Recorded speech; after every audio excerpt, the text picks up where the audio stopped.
கிராமத்தைச் சேர்ந்தவர் எல்லம்மாள். ஆதரவற்ற இவர் வீடில்லாமல் தவித்தார். தாவைக்க ஒன்றிய செயலாளர் வினோத் மற்றும் நிர்வாகிகள் இணைந்து எல்லம்மாளுக்கு வீடு கட்டிக் கொடுத்தனர்.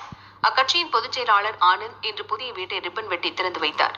தொடர்ந்து தனியார் மண்டபத்தில் 2 லட்சம் மதிப்பிலான நலத்திட்ட உதவிகளையும் வழங்கினார்.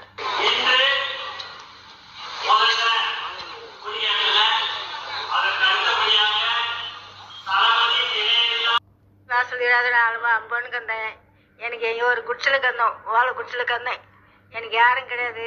நான் பொண்ணு பிள்ளைங்க இதுவாகுது. நான் எங்கே இருந்தாங்க. நான் எனக்கு உதவி பண்ணுறது நீங்கள் ரொம்ப நாளாக நான் இருந்தேங்க சார். ரொம்ப நாளாக இருந்துட்டேன் நான். எனக்கு